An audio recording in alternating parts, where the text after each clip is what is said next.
بسم الله الرحمن الرحيم. اعوذ باللہ من الشیطان الرجیم بسم اللہ الرحمن الرحیم الحمد للہ رب العالمین والصلاة والسلام علی اشرف الانبیاء والمرسلین سیدنا و نبینا محمد و آلہ و اصحابہ المنتجبین اما بعد. معزز طلاب عزیز السلام علیکم ورحمۃ اللہ وبرکاتہ. کتاب مبادئ نحو جلد نمبر 4 کا درس نمبر 2 لے کر آپ کی خدمت میں حاضر ہیں. اس درس کا جو عنوان ہے، موضوع ہے، وہ فعل کے متعلق ہے، اور فعل میں سب سے پہلے فعل کے جو ہے رفع کے مقامات اور کب فعل مضارع کو نصب آتا ہے، ان دو چیزوں کے متعلق ہم بحث کریں گے کہ فعل مضارع کب مرفوع ہوتا ہے اور فعل مضارع کو کب نصب دیا جاتا ہے، اس کے مقامات کیا ہیں. تو اس میں سب سے پہلے جو مواضع رفع فعل مضارع اور نصب فعل مضارع ہیں، اس میں سوال یہ ہے کہ متى یرفع الفعل المضارع، یعنی فعل مضارع کو کب رفع دیا جاتا ہے، یعنی فعل مضارع کو رفع دینے کے مقامات کیا ہیں. فعل مضارع کو رفع دینے کا جو عامل ہے وہ عامل کیا ہے، اس متعلق میں سب سے پہلے بیان کرتے ہیں کہ فعل مضارع اس وقت مرفوع ہوتا ہے جب وہ فعل مضارع نواصب اور جوازم سے خالی ہو، یعنی اس کے اوپر کوئی عامل نصب یا عامل جزم نہ آئے، اور اسی طریقے سے ہر اس چیز سے خالی ہو جو موجب بناء فعل مضارع بنتا ہے. جیسے مطلب نون تاکید ثقیلہ فعل مضارع کے اوپر جب داخل ہوتا ہے، یا نون تاکید خفیفہ جب فعل مضارع پہ لاحق ہوتا ہے تو اس وقت اس فعل مضارع کو مبنی کر دیتا ہے. یا اسی طریقے سے فعل مضارع جب اس کے ساتھ مؤنث کی ضمیریں لگتی ہیں، یضربنا یا تضربنا، اس وقت یہ فعل مضارع کیا ہوتا ہے، مبنی ہوتا ہے. تو اس کے علاوہ جو ہے فعل مضارع مرفوع ہوتا ہے. تو پس عوامل رفع یہ فعل مضارع عامل معنوی ہے. عامل معنوی سے مراد کیا ہے، یعنی کوئی لفظی عامل نہیں ہے جو فعل مضارع کے اوپر آ کر فعل مضارع کو مرفوع کرے، یا بلکہ اس کا عامل معنوی ہے. اور وہ عامل معنوی کیا ہے، یعنی عوامل نواصب و جوازم سے خالی ہونا، اور اس کے ساتھ ایسا کوئی چیز ملحق نہ ہونا جو اس فعل کو مبنی کر دے، اس فعل مضارع کو مبنی بنا دے، ایسا کوئی چیز اس کے ساتھ ملحق نہ ہو. تو اس سے کہتے ہیں یعنی فعل مضارع کے رفع کے عامل.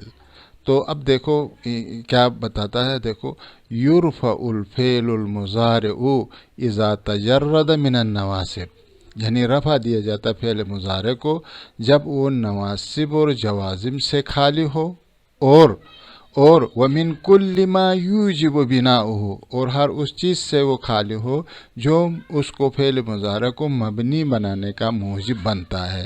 وہ کیا چیز ہے جو موجب بنتا ہے فعل مضارع کو مبنی بنانے کا؟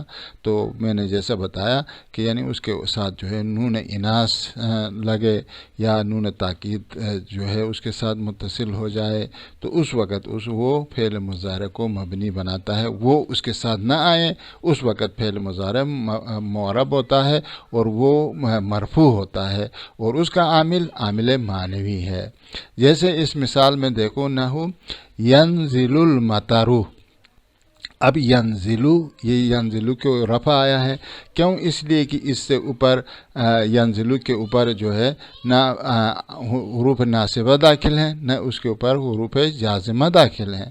اور اسی طریقے سے یسمر الشجر، یسمرو، دیکھو یسمرو میں رے کے اوپر ضمہ ہے پیشے، اور یہ اس کو رفع کہتے ہیں، اور یہ فعل مضارع یہاں پر مرفوع ہوا ہے. کیوں؟ اس لیے کہ یہ فعل اس سے پہلے نہ ان ناصبہ داخل ہے، نہ لم جازمہ اس کے اوپر داخل ہے، اور نہ اس کے ساتھ ایسا کوئی چیز ملحق ہے جو اس کو مبنی بنا دے. ایسا یسمرنا یا ینزلنا اس طریقے سے کوئی نون اناث اس کے ساتھ جمع یعنی ملحق نہیں ہے، یا اسے یسمرن کہہ کر اس کو نون تاکید ثقیلہ اس کے اوپر داخل نہیں ہے تا ان کی اس کی فعل مضارع کو مبنی بنا دے۔ تو پس لہٰذا یہ یسمرو اور ینزلو کیا ہے یہاں پر، یہ مبنی معرب ہیں اور مرفوع ہیں، ٹھیک۔ یعنی ینزل المطر یعنی بارش ہو گئی، اور یثمر الشجر یعنی جو ہے درخت میوہ دے گا یا دے رہا یا دے گا، ٹھیک۔ اور اسی کے بعد دوسری جو سوال ہے ہمارے یہاں پر کہ فعل مضارع کو کب نصب دیا جاتا ہے۔ رفع کی آپ کو بیان کیا کہ رفع جو ہے فعل مضارع کب مرفوع ہوتا ہے۔ فعل مضارع مرفوع ہونا اس وقت فعل مضارع مرفوع ہوتا ہے جب اس کے اوپر عامل ناصب اور جازم داخل نہ ہوں، اور اس کے ساتھ اور ایسا کوئی چیز اس کے ساتھ ملحق نہ ہو جو اس کو مبنی کر دے، تو اس وقت فعل مضارع مرفوع ہوتا ہے۔ اور اس کے عامل رفع کیا ہے، یعنی عامل معنوی ہے۔ اب دوسرا جو سوال جو ہے وہ یہ کہ فعل مضارع کب منصوب ہوتا ہے، نصب کب آتا ہے اس کے اوپر۔ تو متى ينصب الفعل المضارع، یعنی فعل مضارع کب منصوب ہوتا ہے۔ تو جواب اس کی یہ ہے کہ ينصب الفعل المضارع متى تقدمه احد الحروف الناصبة، یعنی فعل مضارع اس وقت منصوب ہوتا ہے جب حروف ناصبہ میں سے کوئی ایک حرف اس پر مقدم ہو کر آ جائے، یعنی اس سے پہلے جو ہے کوئی حروف ناصبہ یا میں سے کوئی چیز اس کے اوپر آ جائے تو وہ حروف ناصبہ اس کو منصوب کر دیتے ہیں، اور وہ وہیہ اور وہ کل 4 ہیں۔ ان میں سے پہلا ان ہے۔ یہ ان جیسے اس کے لیے مثال دیتا ہے ارید ان اتعلم، ارید ان اتعلم۔ دیکھو ارید میں ہماری شاہد مثال نہیں ہے، ہماری شاہد مثال اتعلم میں ہے جس کے اوپر ان داخل ہوا ہے، اس سے پہلے ایک ان آیا ہے۔ اس ان نے اتعلم کو کیا کیا ہے، منصوب کر دیا ہے، ارید ان اتعلم۔ تو یہ اس کی نصب دینے کی مثال ہے، فعل مضارع کو ان نے نصب دے دیا ہے، یعنی میں تعلیم کا ارادہ کرتا ہوں۔ ارید ان اتعلم، ان نے اتعلم کو تحویل بمصدر کر دیا، تعلیم کر دیا، یعنی ارید تعلیم، یعنی میں تعلیم کا ارادہ کرتا ہوں۔ اور اس میں ایک فائدہ بیان کرتے ہیں، اس فائدے کے اندر بیان کرتے ہیں کہ جب بھی اگر فعل یہ ان اگر اس سے پہلے اگر ایسا کوئی فعل آ جائے جو فعل یقین کے اوپر دلالت کرے، جو یقین پر دلالت کرے، ایسا اگر کوئی فعل آ جائے تو اس یقین والے مادے سے لائے جانے والے فعل کے بعد جو ان آتا ہے وہ ان ناصبہ نہیں ہوتا ہے۔ پھر وہ ان کون سا ان ہوتا ہے، وہ ان مخفف از مسکلہ ہوتا ہے، یعنی وہ انا ہوتا ہے اصل میں، انا کو تخفیف کر کے اس کو ان بنا دیا گیا ہے، اور اس کے ان کے اندر جو ضمیر جو اسم ہے اس کو حذف کر کے اس میں ضمیر کے طور پر رکھا گیا ہے۔ تو لہذا یہ ان مخفف از مسکلہ ہے جو اپنے بعد فعل کو رفع نہیں دیتا ہے۔ تو اس فائدے کو یہاں پر بیان کرتے ہیں، کہتے ہیں کہ ان فائدتن ان لا تنصب المضارع، یعنی ان جو ہے فعل مضارع کو نصب نہیں دیتا ہے، کب اذا وقعت بعد فعل يدل علی الیقین، جب یہ ان ایک ایسے فعل کے بعد آ جائے کہ وہ فعل یقین پر دلالت کرتا ہے، پھر وہ ان ناصبہ نہیں ہے، وہ نصب نہیں دیتا، تو پھر وہ ان ہے کیا چیز، تو کہتا ہے بل تکون حینئذ مخففۃ من الثقیلۃ، بلکہ یہ ان مخففہ سے ثقیلہ ہے، جیسے کہ ان تھا اصل میں، یہ ان سے نون کے شد کو ختم کر کے اس کو ان کر کے مخفف بنایا گیا ہے۔ کقول کا جیسے آپ کے اس قول میں علمت ان لا یرجع اخوک، ان لا یرجع اخوک، دیکھو یہاں پر علمت کے بعد ان آیا ہے، اس ان نے یرجع کو نصب نہیں دیا ہے بلکہ یرجع آپ رفع کے ساتھ پڑھیں گے، ٹھیک ہے۔ تو کیوں، اس لیے کہ یہ ان ایک باب علمت مادے علم، مادے جو یقین کے اوپر دلالت کرتا ہے، اس کے بعد یہ ان آیا ہے، لہذا یہ ان یہاں پر مخفف از مسکلہ ہے۔ تو اصل میں یہ عبارت تھی وہ تقدیر عبارت اس طرح تھی، علمت انہ لا یرجعو، اس طرح تھا، علمت انہ لا یرجعو، اس طرح تھا۔ تو اس انہ کو تبدیل اس کو مخفف از مسکلہ کر دیا، ان کر دیا، اور ہو اسم ضمیر کو حذف کر دیا۔ تو فخففت، یہاں پر ان کو تخفیف کیا گیا، فخففت ان کو تخفیف کیا گیا، وہ حذف اسمہا، اور اس کے اسم کو حذف کیا گیا، اذا وقعت بعد غیر ذالک، تو بس جب یہ اس کو حذف کر کے اب یہاں پر جو ان ہے یہ ان مخفف از مسکلہ ہے۔ اما اگر یہ ان اس مادے علم کے علاوہ کسی اور فعل کے بعد واقع ہو جائے تو کیا؟ تو کہتا ہے کہ اذا وقعت بعد غیر ذالک من الافعال فتکون ناصبۃ، تو اس وقت وہ ان ناصبہ ہوگا، پھر وہ مخفف از مسکلہ نہیں ہوگا۔ یعنی ایک قانون ہمارے پاس ہے، ہمارے پاس قانون یہ ہے کہ اگر مادے علم کے بعد، مادے یقین کے بعد اگر کوئی ان آ گیا اور وہ ان کیا ہوگا جناب؟ یہ مخفف از مسکلہ ہوتا ہے، ان ناصبہ نہیں ہوتا ہے۔ جب ان ناصبہ نہیں ہوتا ہے یہ اپنے بعد فعل کو نصب نہیں دے گا، یہ بات ختم۔ اما اگر کوئی مادے علم کے علاوہ کسی اور مادے کے بعد اگر ان آ جائے تو وہ ان ناصبہ ہے اور فعل مضارع کو نصب دے دیتا ہے، فتکون ناصبۃ، اور وہ ناصبہ ہوگا، وتؤول مع صلتها بمصدر، اس وقت یہ ان اپنے بعد والا جو صلہ ہے فعل مضارع ہے اس کے ساتھ تعویل میں مصدر ہو جائے گا، یکون معمولا للعامل قبلها، تو اس وقت یہ تعویل مصدر ہو کر یہ معمول بنے گا، اس سے پہلے والا وہ فعل جو عامل جو ہے اس کے لیے یہ معمول بنے گا، یا اس کے لیے فاعل بنے گا، یا اس کے لیے مفعول بنے گا، جو بھی اس کے لیے وہاں تقاضا کرے گا وہی بنے گا۔ کما فی قولک، جیسے کہ آپ کے اس قول میں ہے کہ اریدو، دیکھو اریدو فعل مضارع ہے، متکلم کا صیغہ ہے، اریدو فعل اور فاعل ہے۔ اب فعل اور فاعل کے بعد آپ کے ہمیں کس چیز کی ضرورت ہے؟ مفعول کی ضرورت ہے۔ تو ان اتعلم جو ہے یہ ان نے آیا، یہ اریدو چونکہ افعال یقین میں سے نہیں ہے لہذا ان جو ہے یہ مخفف از مسکلہ نہیں ہے بلکہ ان ناصبہ ہے، اور اس نے اتعلم کو نصب دے دیا ہے، ورنہ اتعلم تھا، ابھی ان اتعلم ہو گیا اور اس کو تعویل میں مصدر کر دیا۔ پس کہتا ہے فَأَن وَمَا بَعْدَهَا، پس یہاں پر یہ ان اور اس کا بعد جو اتعلم یہ دونوں فی تعویل مصدر منصوب علی کونہ مفعولا، اس وقت یہ تعویل میں مصدر ہوگا اور منصوب ہوگا اس بنا پر کہ یہ مفعول بھی ہے لأریدو، اریدو کے لیے یہ مفعول بھی ہے لأریدو۔ والتقدیر عبارت اس طرح تھی کہ ارید التعلم، ارید التعلم، یہ اصل میں اس کی حقیقت یہ تھی، یعنی التعلم تھا، یہ مفعول تھا جو ہے اریدو کے لیے یہ تعویل مصدر ہو کر آ گیا ہے۔ یہ التعلم اصل میں کیا تھا؟ ان اتعلم تھا، ان اتعلم سے ارید ان تعلم کا معنی میں آ گیا، ٹھیک۔ اور اس کے بعد دوسرا حروف ناصبہ میں سے جو فعل مضارع کو نصب دیتا ہے وہ لن ہے۔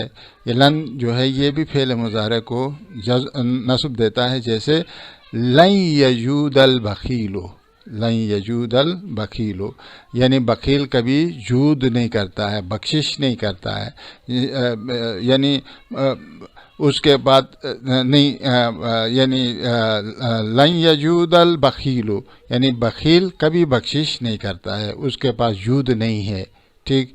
تو یہ لن جو ہے فعل مضارع کو تعویل میں مصدر کر دے کہ اس کو ماضی میں تبدیل کر دیتا ہے، تو اسی طریقے سے کہتا ہے لن یجود البخیل، یعنی یہ بخیل جو ہے جود نہیں کرتا ہے۔ اور اسی طریقے سے دوسرا جو ہے اذن ہے، اور یہ اذن جیسے اس کے لیے اذن تبلغ القصد، یہ اذن بھی فعل مضارع کو کیا کرتا ہے؟ نصب دیتا ہے۔ اذن تبلغ القصد، جب آپ قصد تک پہنچے، مقصد تک پہنچے، تو اذن نے یہاں پر تبلغہ کو کیا کیا ہے؟ نصب دے دیا ہے۔ جب یہ اذن نہیں تھا تو یہ کیا تھا؟ تبلغو تھا۔ تبلغو کو تبلغہ کیوں کر دیا؟ اس لیے کہ اذن نے اس کو نصب دے دیا ہے۔ اب یجودو اصل میں یجود الوکیل تھا، لن نے اس کو تاویل بمصدر کر کے کیا کیا؟ لن یجودا کر دیا۔ یہ بحث جو ہے یہاں تک آ گئی۔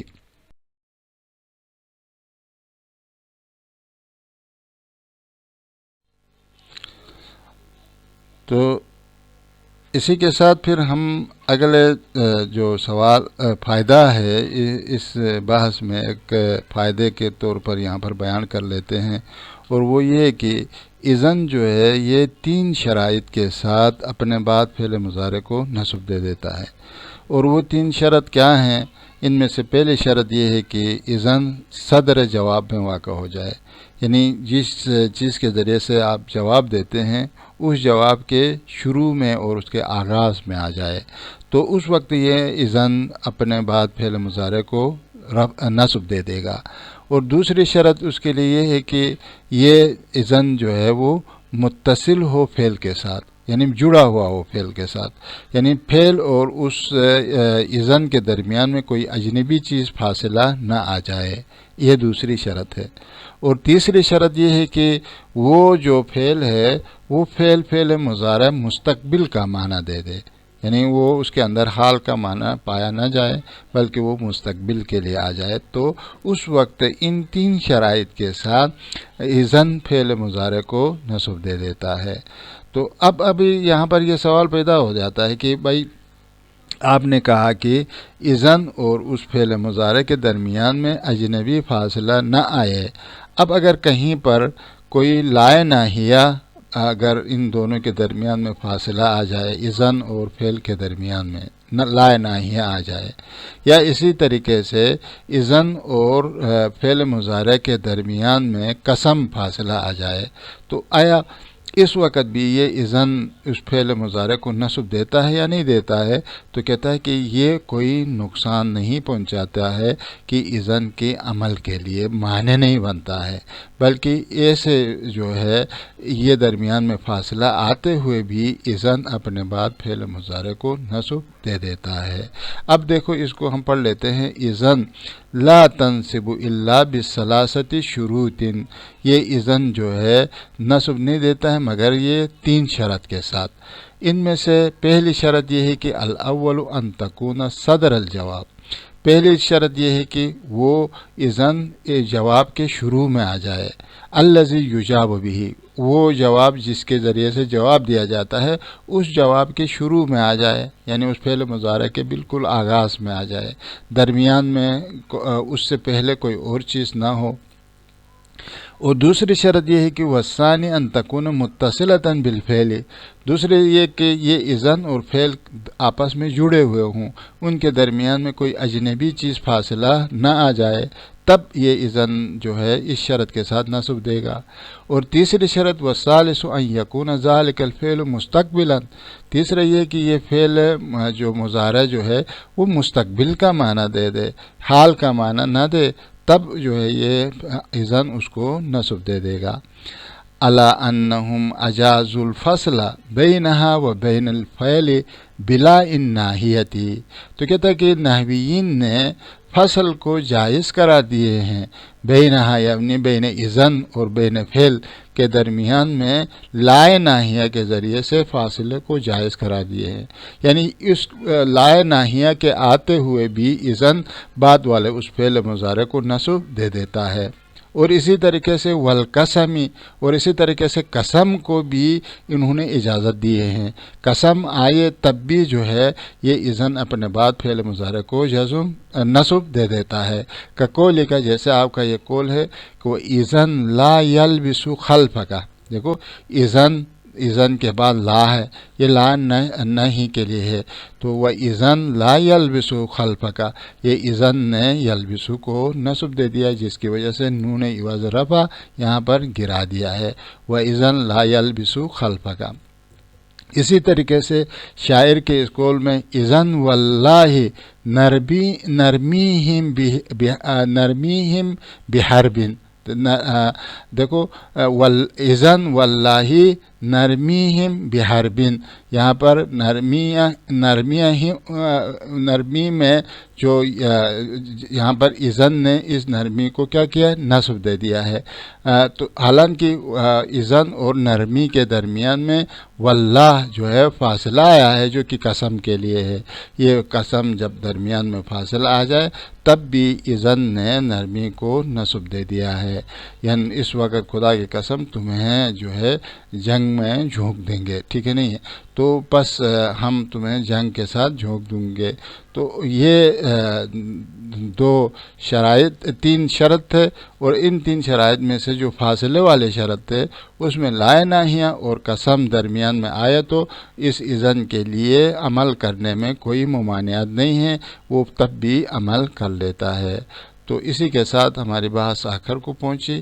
وآخر دعوانا ان الحمدللہ رب العالمین۔